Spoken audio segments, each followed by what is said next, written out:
Jana, Lado, a música desta manhã, a bênção que esqueceu para nós, e nós queremos que, especialmente essa última música, nos prepara nesse momento para que na proclamação da palavra, Deus continue a nos falar nesse tempo de celebração dos 49 anos de existência da igreja, que o Senhor fale a vocação do seu povo através da palavra. E foi convidado para pregar nesta manhã o pastor Gerson Moreira, e é uma honra muito grande para nós, pastor desta igreja, poder recebê-lo aqui. Uma honra mesmo, um privilégio poder recebê-lo. Pastor Gerson é um desses homens de Deus que, quando estamos próximos dele, quando vemos, nós louvamos a Deus. Eu louvo a Deus. Quando eu olho para a história, nós já tivemos a oportunidade de falar sobre essa igreja da família, né? Temos a história de Wesley, de John e Charles Wesley, de sua mãe Susana Wesley, que teve tantos filhos e desde depois da família seus filhos ao Senhor. Quando vemos outros personagens como Agostinho, sua mãe Mônica, que também orava pelo seu filho, né? E aquele seu filho se tornou um grande homem de Deus.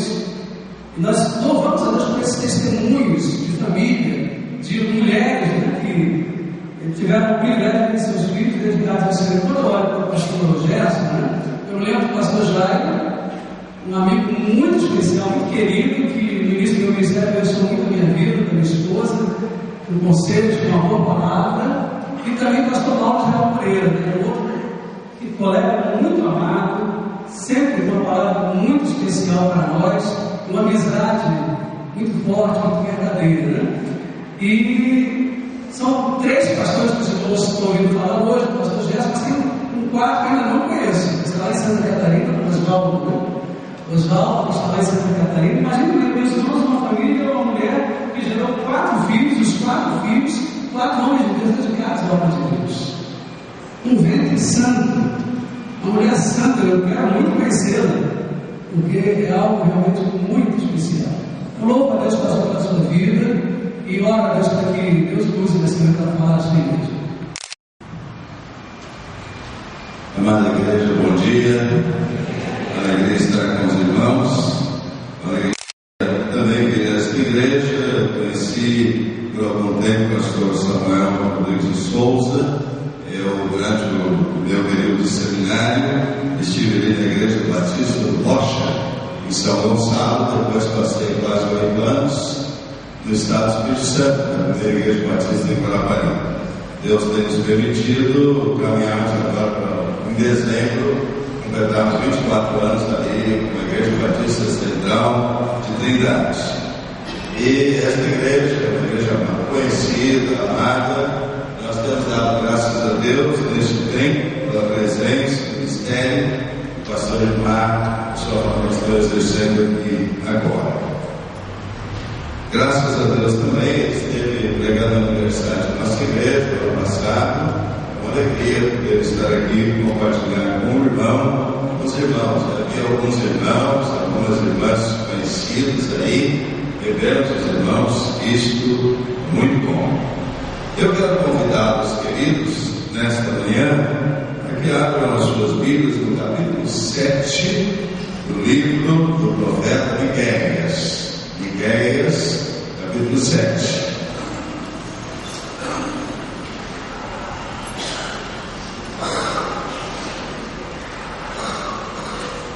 Miqueias 7, veremos os versos de 1 a 7. A palavra de Deus diz assim: ai de mim, porque estou como quando são colhidas as frutas do verão, como os rabiscos da vindima. Não há cacho de uvas para chupar, nem figos temporãos que a minha alma deseja. Pereceu da terra o piedoso, e não há entre os homens um que seja reto. Todos espreitam para derramarem sangue, cada um caça seu irmão com rede. As suas mãos estão sobre o mal e o fazem diligentemente. O príncipe exige condenação, o juiz aceita suborno, o grande fala dos maus desejos de sua alma, e assim todos eles juntamente ordem a grama. O melhor deles é como um espinheiro, o mais reto é pior do que uma série de espinhos. É chegado o dia anunciado por duas sentinelas, o dia do teu castigo. Aí está a confusão deles.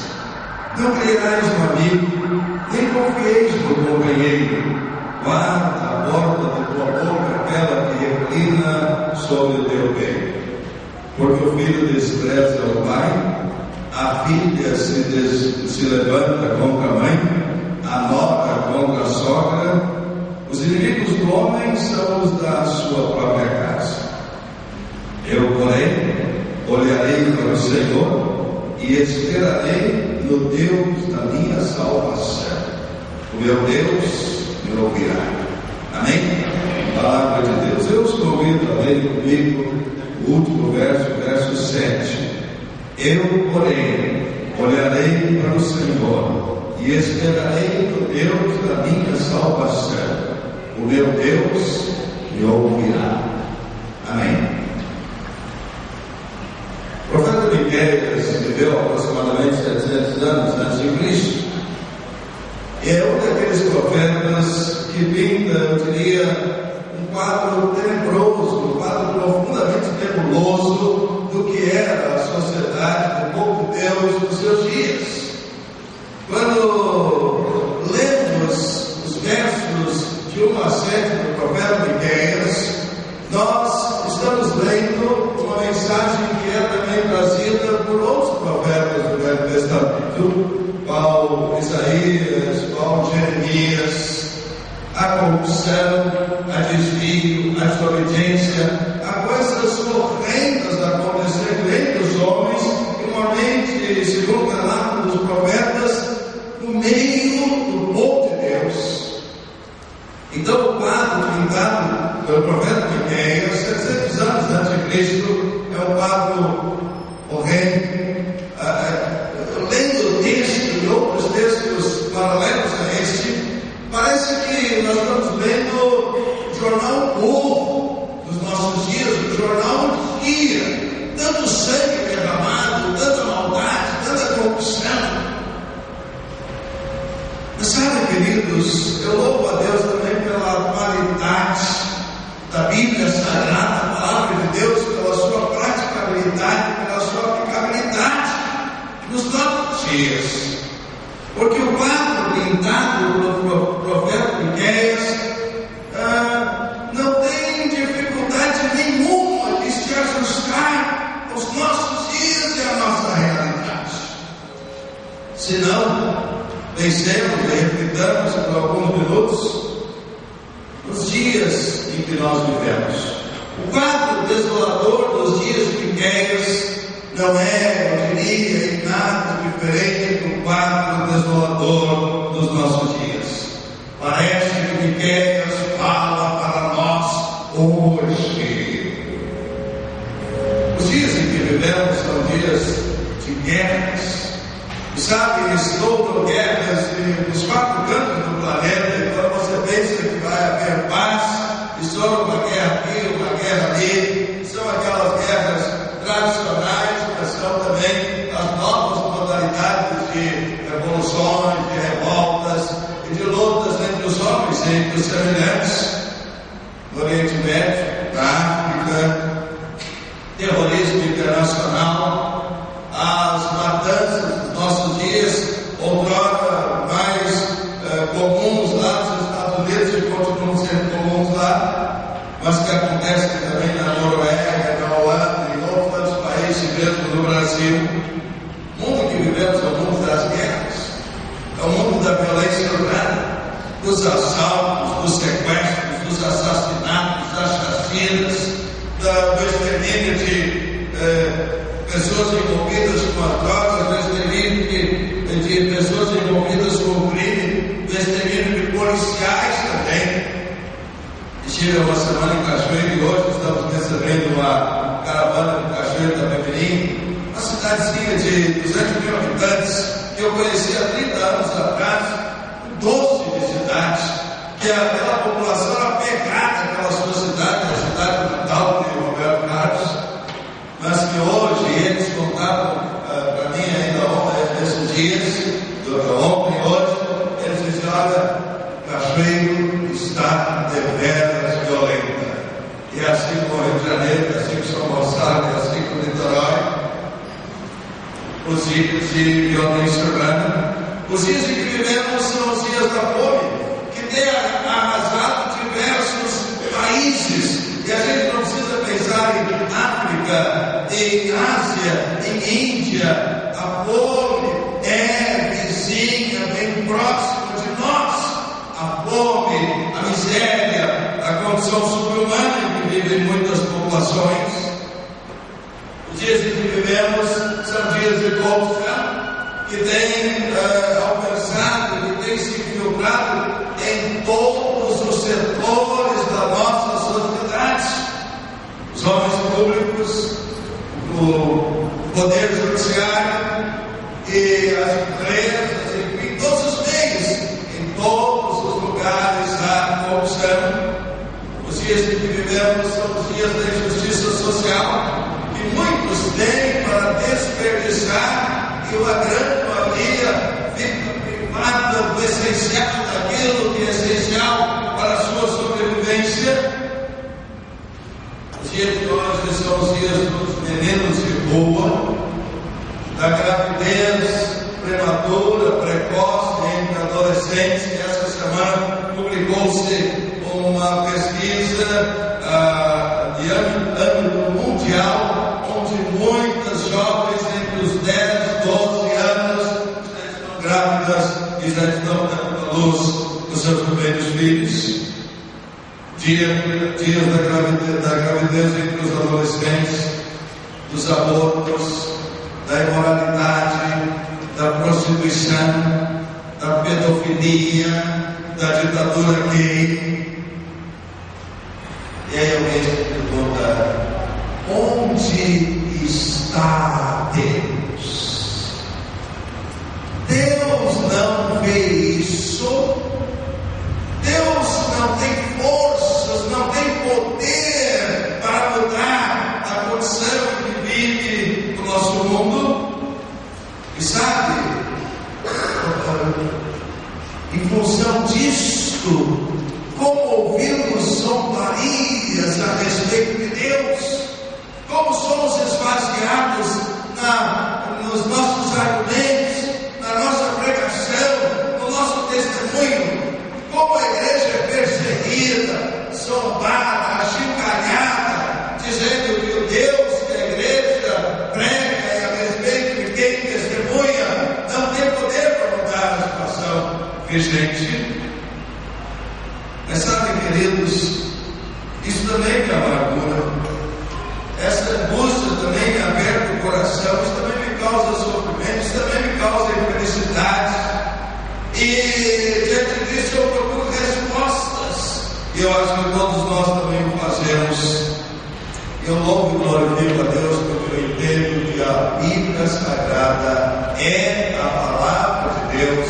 E a Bíblia Sagrada tem as respostas de que necessitamos e as respostas que podem satisfazer os anelos e os anseios do nosso coração.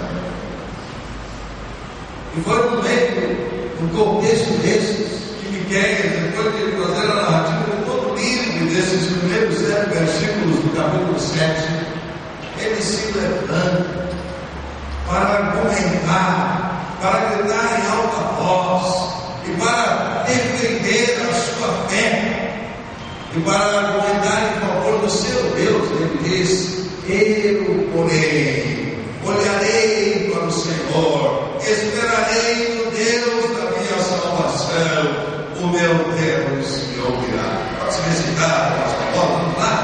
Eu, porém, olharei para o Senhor, esperarei no Deus da minha salvação, o meu Deus me ouvirá.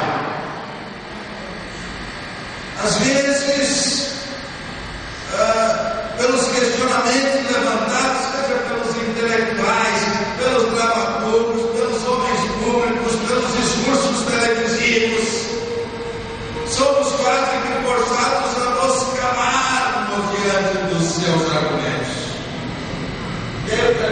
mensagem de hoje sobre fundamentos para a alegria e a esperança da igreja. Qual é o título ali, por favor? Qual é o título, por favor, meu querido? Por que é que nós estamos dando graças a Deus por completarmos mais um ano da igreja? Porque não dá sentido para a igreja. A igreja já tem um discurso para esse mundo, a igreja já tem uma resposta para esse mundo, a igreja já tem uma pregação para esse mundo diante da condição que vivemos e que acabamos de ler no texto bíblico. Eu quero refletir sobre 3 aspectos dessa manhã. E o primeiro deles, nós estamos neste mundo de passagem. Amém? Primeiro ponto lá, querido, data show, querido, por favor. Isso. Vamos recitar? Estamos neste mundo de passagem.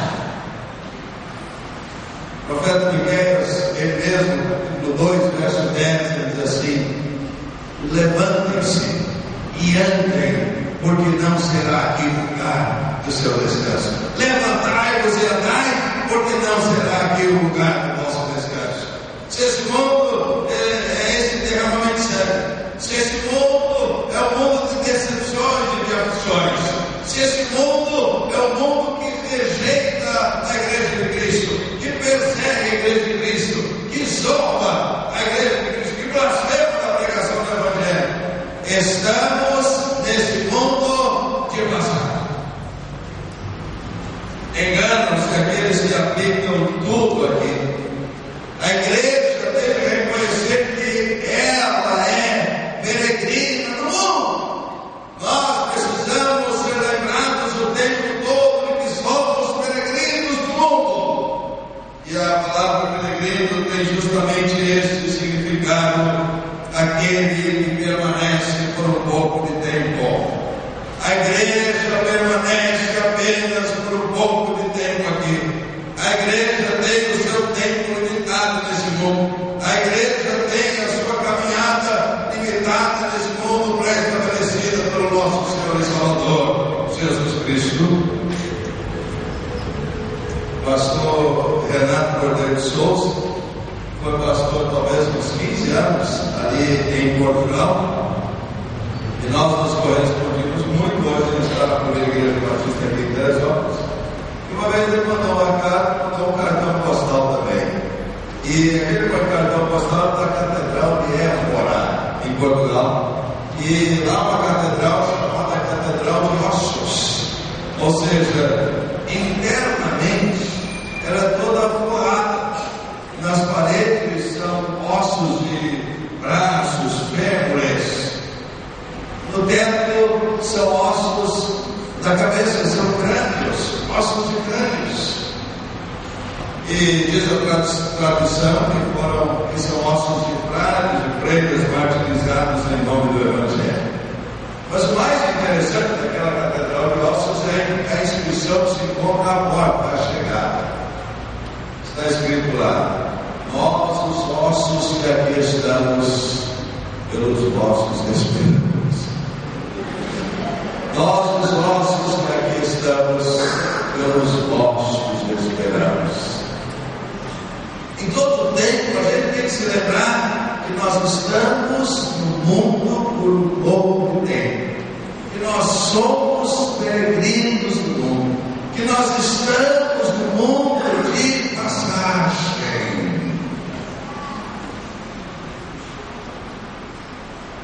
Nietzsche, o filósofo, no seu livro Assim Falou Zaratustra, ele faz algumas argumentações que ao longo da história, a avaliação histórica tem sido chamada da verdade afirmada por Nietzsche de que Deus morreu. E a ideia de que Deus precisa ser esquecido um pouco. Deus precisa ser deixado um pouco de lado para que os homens possam extravasar todo o seu potencial e possam viver tudo aquilo que a vida lhes oferece. Então alguém foi numa catedral lá na Alemanha e no muro branco pintou uma inscrição: Deus morreu, assinado Nietzsche.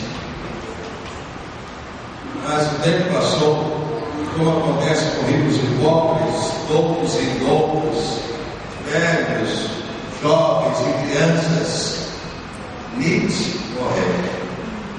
Aí uma pessoa foi ao mesmo muro, pintou uma tinta branca por cima e colocou uma outra inscrição: Nietzsche morreu, assinado Deus. Nós estamos nesse mundo de massagem. Nós não podemos perder a perspectiva da eternidade.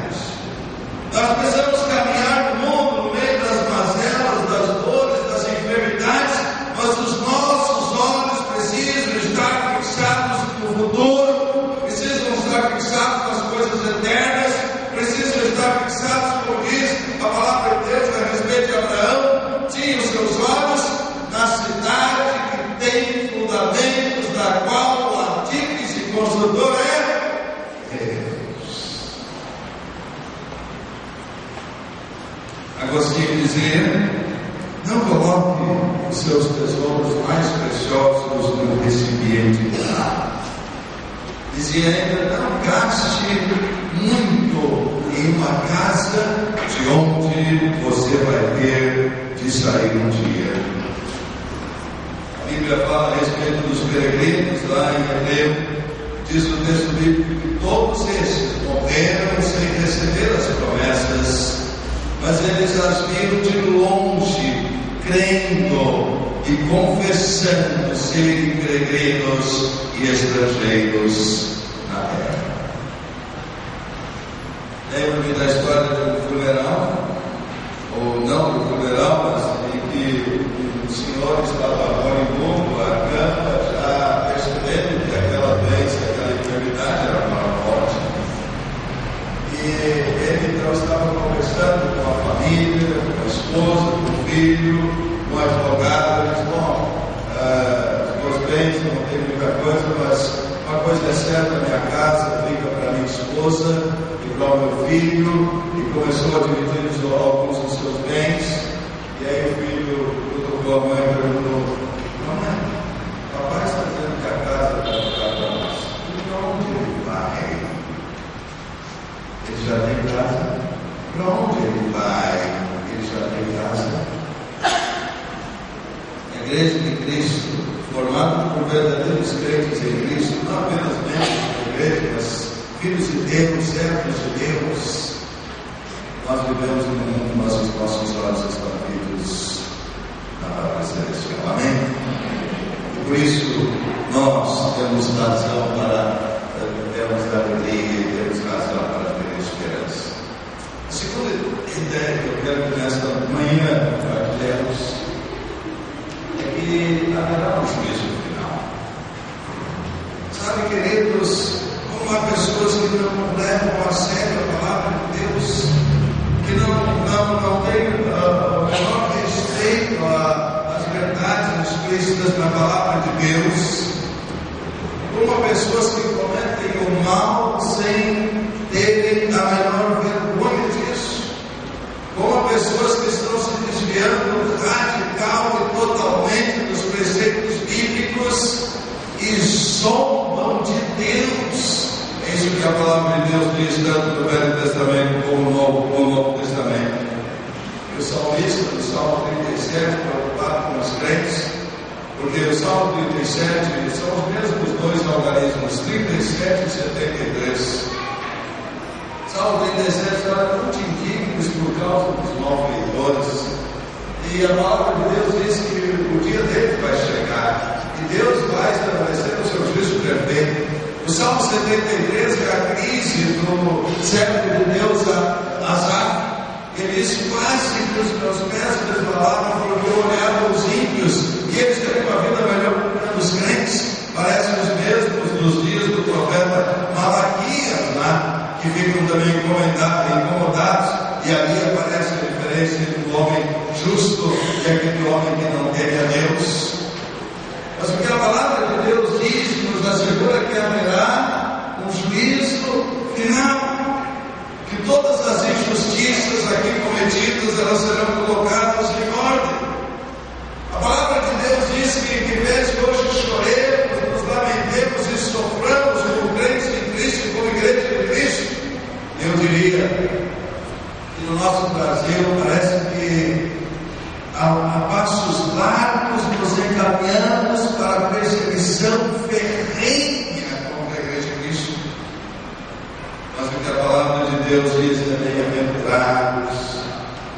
crentes em Cristo, vocês que têm fome e sede de justiça, porque vocês serão consolados.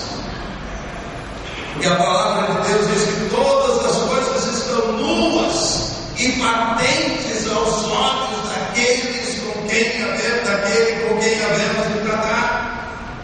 Porque a palavra de Deus diz que todos nós devemos comparecer ante o tribunal de Cristo para darmos conta do que fizemos de bem ou de mal. Porque a palavra de Deus garante aos crentes em Cristo e os nossos nomes estão inscritos no livro da vida. Amém. Por isso a igreja tem alegria e por isso a igreja tem esperança. Às vezes nós, como crentes em Cristo, somos tentados a buscar o revide, o revanchismo, somos tentados a fazer justiça com as próprias mãos, somos tentados a darmos o troco segundo aquilo que temos sofrido. Mas a palavra de Deus diz, o Senhor Jesus Cristo disse que nós devemos dar a outra face. O apóstolo Pedro diz: olha, nosso exemplo é Cristo, porque ele era ultrajado, mas não ultrajada, ele sofria injustiças, mas ele não revidava a mesma moeda, porque ele entregava a sua confiança a Deus. Estava lendo outro dia e tomei conhecimento de uma afirmação de Voltaire, conhecido filósofo da Idade Média e conhecido como ateu, como perseguidor da igreja. E dizia ele: antes de acabarmos com o cristianismo, se quisermos acabar com o cristianismo, precisamos primeiro acabar. Se quisermos acabar com o cristianismo, precisamos primeiro acabar com o domingo. Eu digo, eu louvo a Deus pelo domingo, quando a igreja está reunida, estudando a palavra, cultuando, buscando fortalecer a sua fé, buscando reanimar-se em Cristo Jesus. No ano passado nós estávamos recebendo uma pregadora no Congresso de Jovens e ela trazia muitos dados a respeito do crescimento no nosso Brasil, do homossexualismo, da pedofilia e dos movimentos LGBT, transexuais, enfim, todos as palavras que estão sendo usadas, os termos que estão sendo usados para classificar esse momento que a gente vive no nosso país. E por isso eu disse, uma ditadura aí. E a igreja está sendo perseguida por isso. A igreja está sendo atacada por isso. E essa irmã dizia: olha, lá mesmo, numa daquelas comissões do Congresso Nacional, alguém levantou-se e disse: tem que se acabar com essas reuniões realizadas aos domingos nesses lugares onde estão pregadas ideias contra o nosso movimento. Tem que se acabar com essas reuniões que têm sido pregadas aos domingos contra o nosso movimento. Mas, ainda que os tempos fechem, as igrejas não vão ser subjugadas pelo inferno do inimigo. Amém? Por isso nós contamos com a nossa alegria e com a nossa esperança. E a terceira ideia que eu quero que reflitamos ainda nesta manhã: fundamentos para a alegria e a esperança da igreja.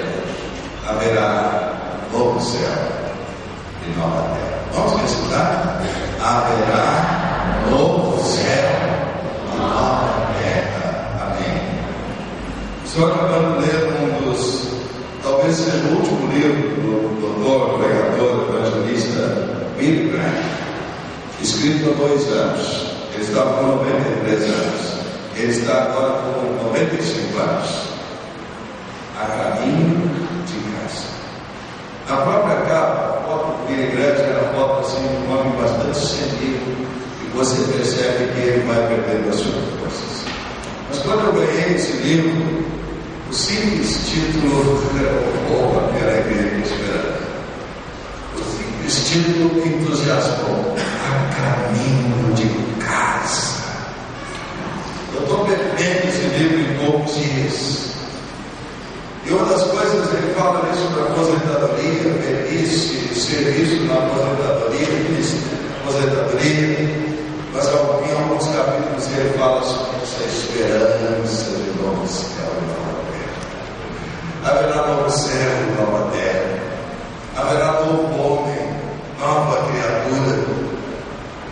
Novo céu e nova terra perfeitos, porque lá não entrará nem a dor, nem a morte. Lá não entrará o pecado, nada poderá contaminar esta nova dispensação preparada por Deus. Lá não entrará corrupção.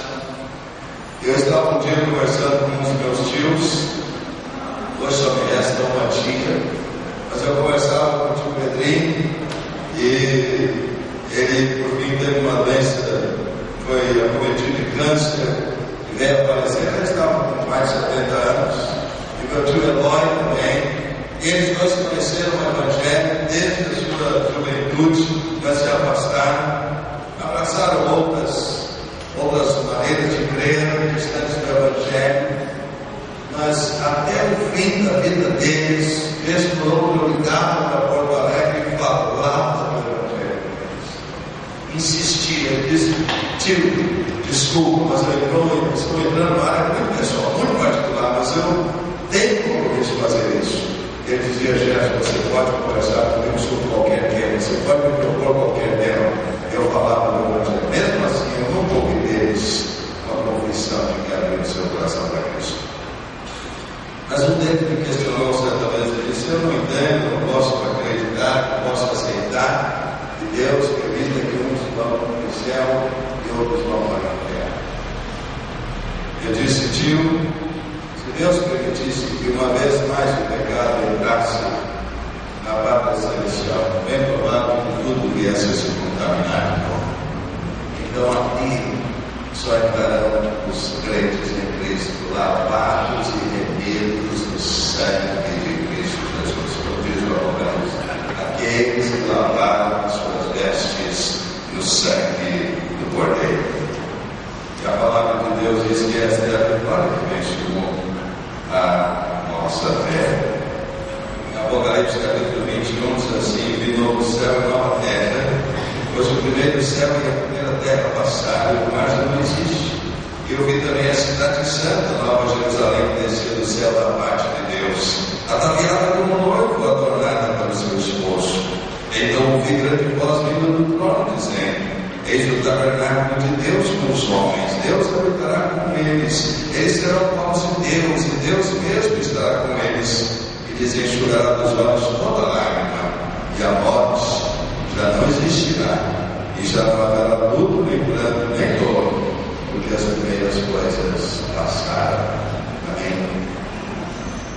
Quando era pastor em Guarapari, existia um irmão bastante piedoso, de nome Otoniel. Mas ele tinha um irmão que era general do exército. E uma vez o Daniel disse que preocupado com a vida do seu irmão, falou uma vez mais do Evangelho do seu irmão general do exército. E falou do novo céu e da nova terra, que esse homem não precisava ter a certeza de salvação. E lá do alto das suas divisas, o general disse: mas eu não creio nesse negócio do novo céu e nova terra. Aí o outro Daniel relatou também, meu irmão: desculpa, mas não, isso é só para quem crê. Desculpa, isso é só para quem crê. Como disse, eu estou lendo lá a caminho de casa. Como tem sido inspirado a abrir meu coração, a levantar os meus olhos e a esperar pelo novo céu e pela nova terra. Às vezes, olhando para baixo, nós somos tomados pela tristeza, pela dor, pelo sofrimento, somos levados às lágrimas. Se não for para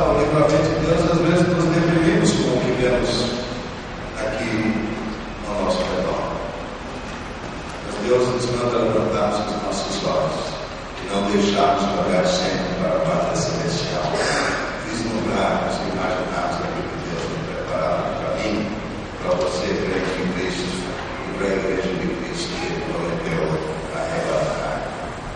E ele diz que Abraão tinha os olhos naquela cidade que tem fundamentos, da qual o artífice e construtor é Deus. Lembro do pastor Fanini, que eu sei que muitos de vocês se lembram também. Ele contava que certo fazendeiro recebeu o filho do pastor. E eles começaram a conversar, ganhar da propriedade. E o fazendeiro apontou assim e disse: "Você está no rio bastante, sim." O fazendeiro disse: "Pois é, a propriedade vai até lá." Olharam no outro extremo, você está vendo aquele propriedade? "Ah, sim." "Pois é, a propriedade vai até lá." Olharam no outro extremo, disseram: "E disse que você está vendo aquela cerca lá distante?" "Sim." "Você vai a propriedade para até lá." Olharam para a outra extremidade, disseram: "Você está vendo aquele monte ali, aquela colina?" "Sim." "Pois é, aquilo ali faz parte da minha propriedade, bateu um pouco." E eles se gabavam da sua propriedade e dos seus bens. E o pastor disse: "Menos vai, mas para cima também que você tem. Para cima também que você tem. E o fazendeiro que você tem resposta." Ele disse: "Você tem muita segurança aqui na terra, no mundo, você tem muitos bens para você e para a sua família. Mas você precisa pensar a respeito da eternidade." A igreja de Cristo é que nós temos muitos ministérios, temos muitos laços missionários no nosso programa todo, mas a igreja de Cristo mantém os seus olhos fitos nos céus. E por isso, em pese temos muito que chorar, lamentar e trabalhar aqui, mas a nossa alegria e a nossa esperança tem os seus fundamentos nos céus. Amém?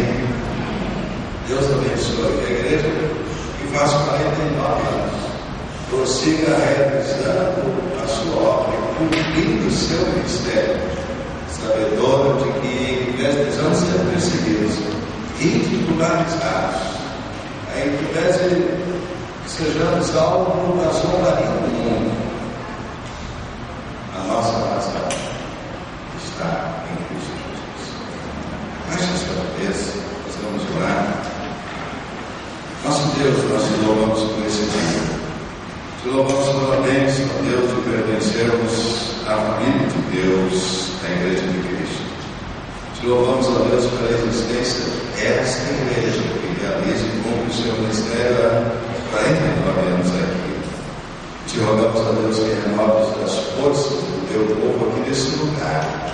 Renoves as suas forças, o seu ânimo, a sua alegria e a sua esperança. Que ela continue sendo uma igreja, ó Deus, que prega, testemunha da verdade e que resgate e traga muitas almas aos pés do Senhor Jesus. Abençoa, Deus, o pastor Edmar e todo o seu ministério, todos os seus companheiros de ministério, para que não esmoreçam, mas encorajados pelo teu Espírito, consigam realizando a obra santa desse lugar. Em nome de Jesus. Amém.